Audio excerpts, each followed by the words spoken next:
Okay, we left off Chav Teshuv and Aleph. Really wanted to start the Mishnah. Take a moment to get to the Mishnah.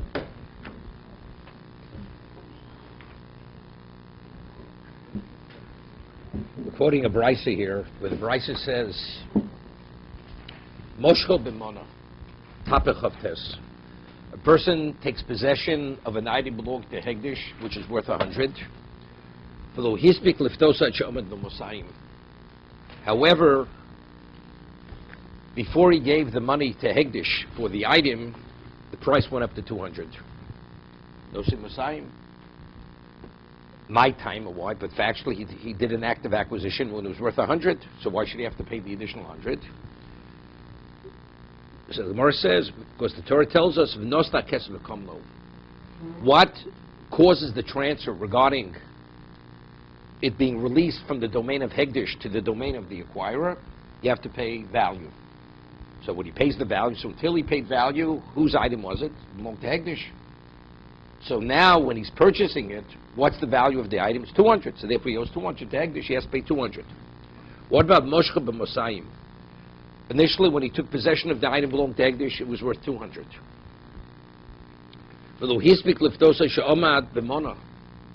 And by the time he gave the money, the price dropped to 100. So the acquisition would take physical possession was not his. So the item belonged to is Hegdish's. It has still in the consecrated state. So now when it's transferring, what is the value of the item? 100. No Shemusayim, but he still has to pay 200. The question is why? But factually, the item he's purchasing is a $100 item. Why should he have to pay 200? My time, because we don't want, because if this scenario would be between two individuals where it's not consecrated, what would he have to pay? He'd have to pay 200. So we don't want that Hegdish should, because of the laws which dictate the acquisition of Hegdish, should in any way compromise the profits of Hegdish, that they should be less than the profits of an ordinary person. If we an ordinary person, what would the person have to pay? He'd have to pay 200. Because when he took physical possession, that caused the transfer. So although regarding Hegdish it did not cause the transfer, because the only way you cause the transfer is by paying value, nevertheless, but since in terms of the perception, the acquisition was at the time when it was 200, he has to pay 200 to Hegdish. But that doesn't work for the first case, though. First case where no, because that's reality. The first case is simple. Reality, when did you purchase it? You purchased a $200 item. So if you have to pay 200. No, the first case was the acquisition. It was worth 100 when he took physical possession. Yeah, and so your physical action, but it meant nothing. Is it whose is it? The item in your so don't pay, but you agreed to 100.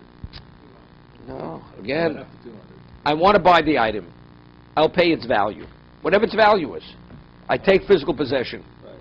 So if it be two individuals, what do you owe the seller? 100. Correct. What do you owe Hegdish? 200. Why? But you took it when it was 100. The answer is it wasn't an acquisition. You only physically took it into your domain, but whose item was in your domain? So it's not like two individuals. It's different than two I understand that. That logic wouldn't work for the first case. It's not a logic. It's not just a reality. It's not one that's one talking about logic. The Torah says transfer regarding Hegdish is only effective when you pay value.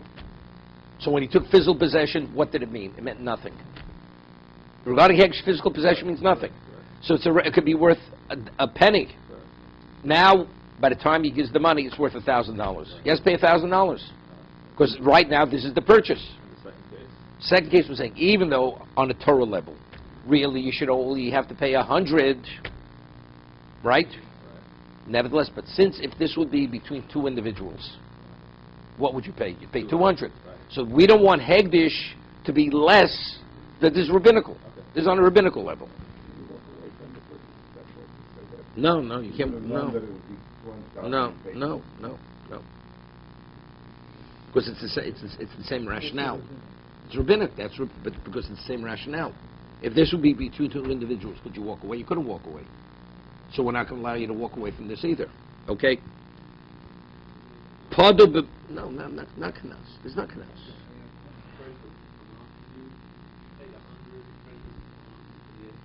Yes.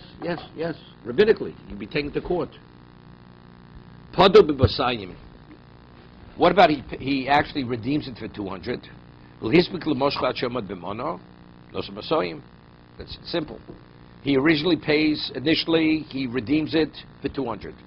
And let's say it's the other end of the world. You're in New York City, and you redeem what's in Yerushalayim for 200. So physically, if this would be two individuals, what would be? It's not an acquisition, right? For Hegdish, we leave it intact. It is an acquisition. Okay? No. Money's sufficient. Unlike two people. We discussed that yesterday. Two people, we have to protect the purchaser, the buyer. Hegdish, we explained two reasons. Either because a person would treat something belonging to Hegdish differently than an ordinary person, and he's going to protect it. So therefore they left the Kinyan Kesef in place. And the other reason we mentioned was, which it's a little more entailed. My time in Nos Kesef Komlo. What about Podo B'mono? He redeemed it. He redeemed it for 100. There's an interesting case. He redeemed it for 100, but he did not take possession, and before he took possession, went up to 200. Since the redemption is redemption, now if it would be two individuals, what would be in this case? Paid 100, goes up to 200. What does he have to pay him? Right? He paid money. He has to pay 200.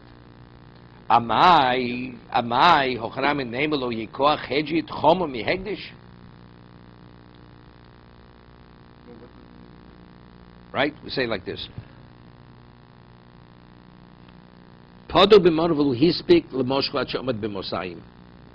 He redeemed it for 100, but he did not take physical possession until it went up to 200. He pays 100. Even though it would be two individuals, what would he have to pay? 200. But it's a purchase. That's called a purchase. Pigeon is called purchase. Well, before also, you should have asked the question 3 lines earlier, right? Should have asked the same. Hochanami nemelo yikol hedget chomim bihegdish. Somewhere says otu hedget lab mishaporakoi. We're saying no. We're saying, let's say a person pays $100 for an item, and then it goes up to 200. He takes physical possession. What does he owe the seller? He owes the seller only 100. They agreed on it. No, because whatever it's worth, I pay 100 when he bought it. 100. But he didn't take Mashiach. He didn't take it. Right. So now the seller would like to back out now because now it's worth. The seller can't back out. So therefore, it's locked in at 100.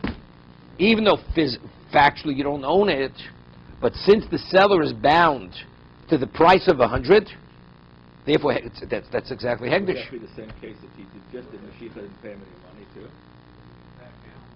He cannot back out. He could give. That's exactly why. The seller cannot back out. He'll be cursed. Even if he backs out, but that's enough to bind him. Doesn't make a difference. But since he's bound to sell to him for that price, although factually it's not his, so we're not saying lo yikol hedget, right? Because factually it's locked into that price. The seller cannot back out. If he backs out, he cannot be taken to court. The seller doesn't make a difference. Correct. So two individuals, if he just did Mashiach and he agreed on $100, didn't pay him yet, is that taking possession? Is it two individuals? Yes. That is. So you don't He took possession. He took it but didn't pay yet. If the seller was agreeable, say, look, we'll figure out what you owe me. Right. So that is not the same as whether he paid the money and didn't do Mashiach yet. In other words, but he paid when he did Mashiach. Is that full possession? It's full possession. When he pays the money, it's not full possession. It's not even partial possession. Right, with two individuals. It's nothing. It's not an acquisition. Basically, it is. So we're asking, Right. okay? So we're saying, even though it's not an acquisition when you pay the money, but factually only owes the man, if he eventually takes possession, how much does he owe the man? 100. Does not owe him 200. Correct. Even went up to 200. Why? Because there's a mishapora.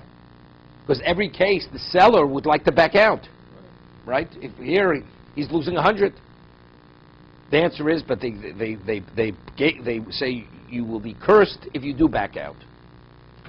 Okay, let's start the next Mishnah. Okay.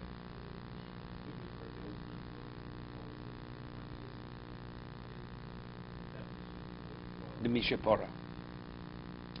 Kol mitzvah ben alav. Okay, this Mishnah is very discusses multiple things. All the mitzvahs haben, kol mitzvahs haben alav.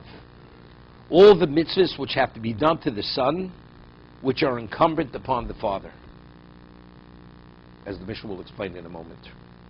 Anoshim chayov and noshim peturos. Men are obligated. Normally, we don't differentiate between a man and woman on a Torah level. The Mishnah will discuss in what instances we do differentiate in terms of obligations, where a woman is absolved and a man is obligated. But there's certain mitzvos which are incumbent only upon the father, not upon the mother. Noshim Turas, Chol mitzvahs aval haben, but the mitzvah of that to the father, which is incumbent upon the son, echra noshim echra noshim chayovim. For instance, honoring a parent. Do we differentiate between whether it's a man or a woman? As a man has to honor his father, a woman has to honor her father. We don't make differentiation. But in terms of, the Mishnah will say, Mila, circumcision. Only a man has an obligation to circumcise, not a woman. A woman has no obligation to have somebody circumcised whatsoever, because there's an exclusion. The Gemara is going to cite a puzzle, there's an exclusion. There was no obligation there. We're not discussing if she does it, it's valid. Let's say based on the principle, Kol Yisrael Ravens Eloseh. Would have died. 100%.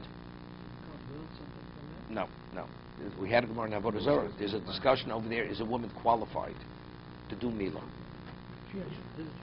She did it herself. Right. But I'm saying there's a discussion. Is a woman qualified to do Milah? Because it says, Himo, that the only person who's qualified to do Milah is a person who circumcised themselves. Meaning, is obligated in circumcision. A woman who's not obligated in circumcision because she doesn't need circumcision, maybe she's not qualified to do the Milah. Someone says, what about Tzipora? Right, she circumcised that child. So the Gemara says, women, according to one shot, that it says women are kamad mahuli dami. A woman's considered circumcised. If you don't need circumcision, your classification, you're in the circumcised state. Okay?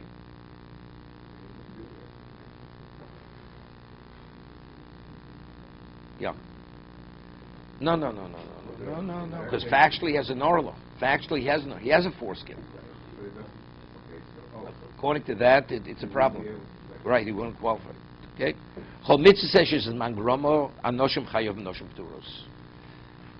A positive commandment, which is its obligation, is determined by time. Men are obligated, women are absolved. Pturos. But a mitzvah, a positive commandment, which is not determined by time, right? There is no differentiation between a man and a woman. They're all obligated. Tzitzis, right? Risim also. It's machlokas. It's a machlokas tanoim, whether it's mitzvah or mangrama, correct? When it says risim also, you must see the tzitzis. Is that coming to exclude a nighttime? Well, it's machlokas yishom what it means. I mean, the Rashi learns it says beged lailo. Rashi learns a daytime garment at night. According to Rashi, one has to wear tzitzis. Because when the Torah says the Torah is discussing the garment, not the person. A daytime garment, you must wear tzitzis. A nighttime garment, even if you wear it during the daytime, one doesn't have to have tzitzis on that garment. According to Rambam, it's determined by the time of day. During the day, you're obligated tzitzis regardless of what the classification of the garment, daytime, nighttime garment. At nighttime, even a daytime garment, you have an obligation to wear tzitzis. It's Machlokes Rashi and the Rambam, other Rishonim. And that's why by during Slichus, or Machmir, that the Shlich Tziva takes someone else's talis when he says Slichus, because there's a question whether he has to say a bracha on the talis, correct? The talis that we wear is a daytime garment. It is a daytime garment. According to Rashi, you can say a bracha on it at nighttime, right? Because what we're excluding is the nighttime garment. It's time bound, but the question is what determines whether you're obligated. It's not the time of day, it's the garment. Is it a day garment or a night garment? But that makes it time bound. Yeah, that's what it's time bound, correct, but I'm just saying. So according to Rashi, if you'd want to put on your talis in the middle of the night, would you say a bracha on it? The answer is yes. Yeah. According to Rambam, you would not say a bracha. So if you wear the talis belonging to the tzibur, you're entering into a question. Because if you're entering into, do you have an obligation to say a bracha on that talis, correct? Because it's considered your talis. According to Rambam, you're not permitted to say bracha. Because it's still nighttime. According to Rashi, you are obligated. So rather than entering into a questionable situation, you borrow a talis from a third party, from a private person, and the Torah says, Ksuscha, you're only obligated to say a bracha. You're only obligated to tzitzis if it's your four-cornered garment. Since it's a borrowed garment, you have no obligation. If that's the case, you have no obligation to say the bracha. That's the reason why the Shlich Tzibur for Slichos borrows the talis from an individual and does not use the talis of the tzibur for that reason. That's very different. Because when you daven during the daytime, you should fulfill the mitzvah tzitzis. So there, you'd want to acquire it for that. Okay?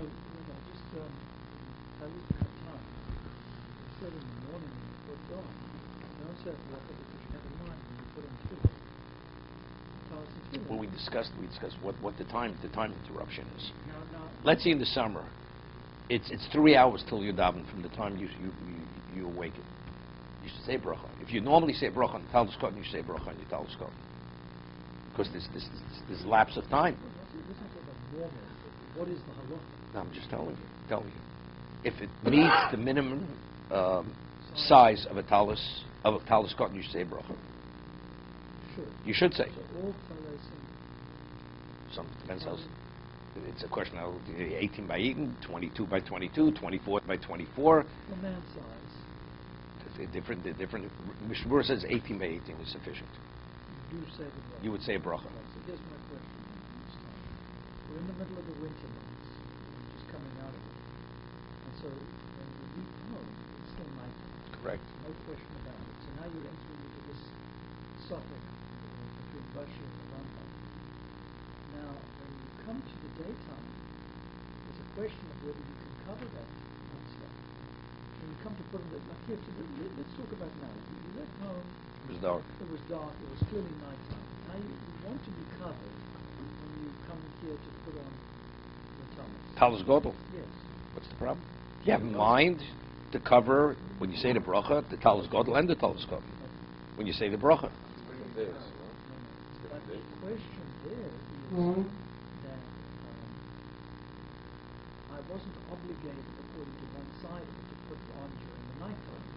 Again. I didn't have to make a bracha. Wait a second now.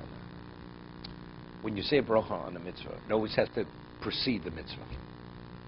If you put a talis on at nighttime, now daytime comes, do you say bracha? But you're already wearing the talis.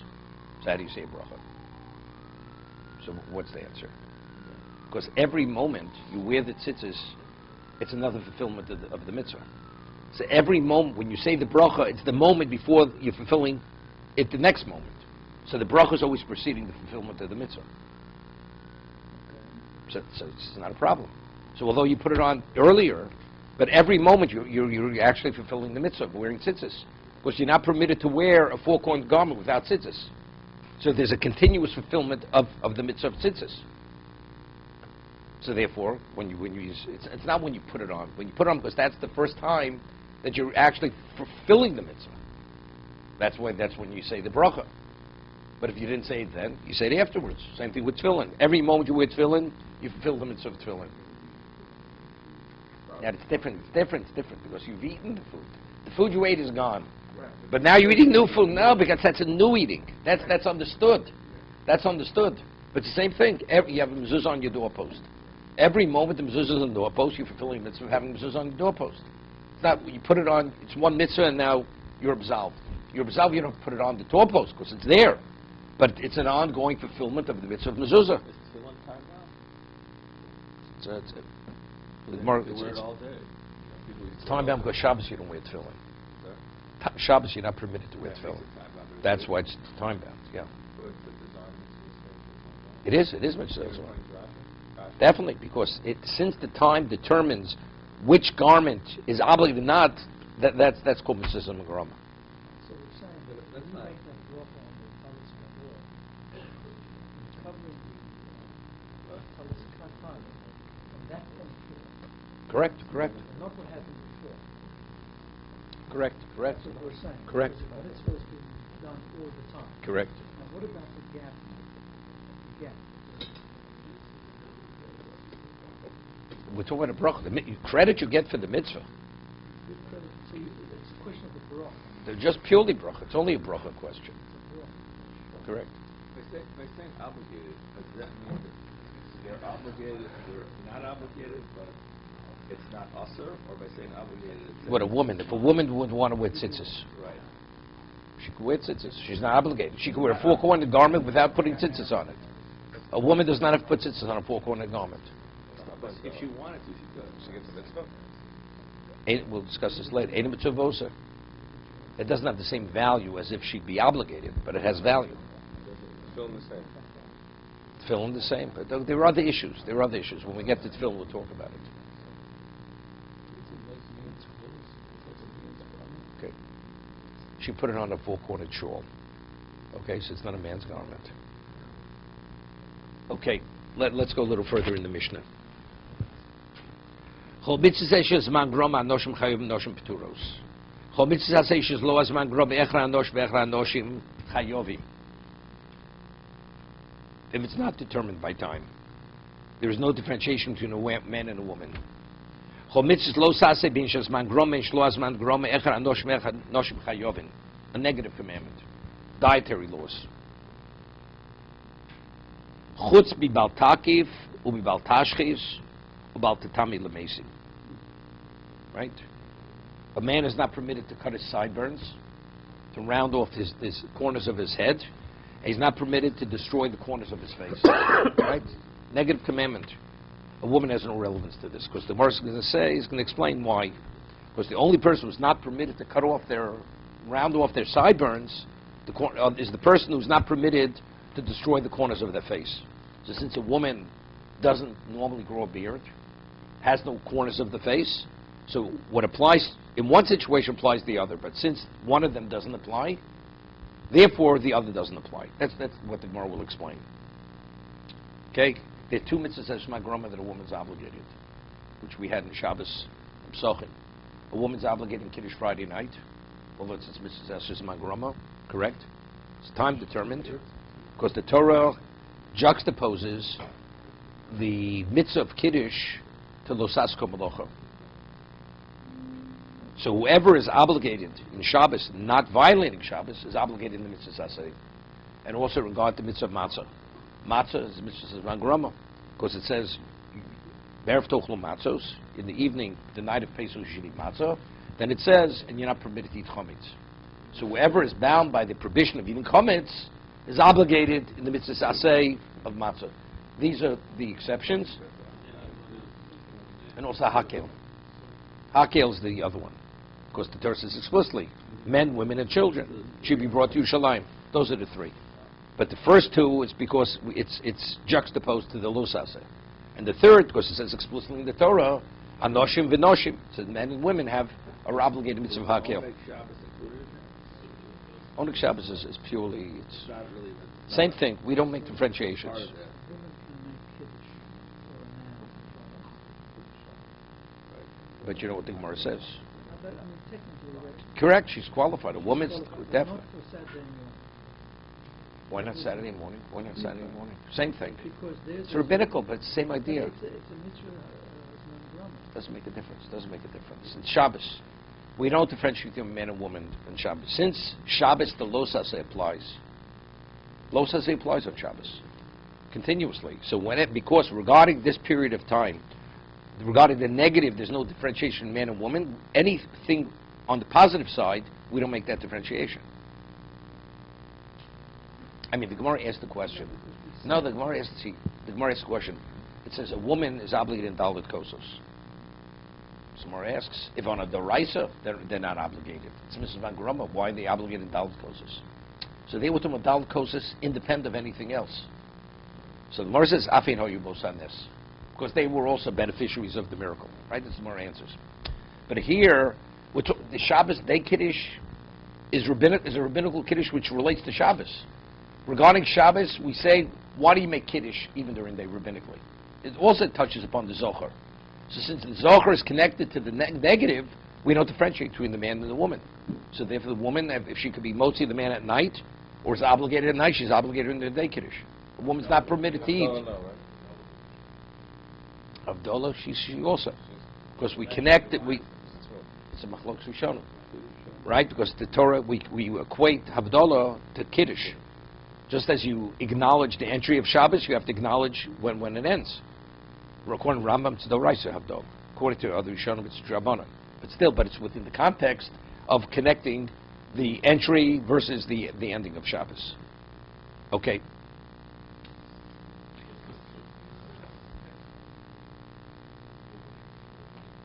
Yeah, but a woman's still potter. A woman's still absolved.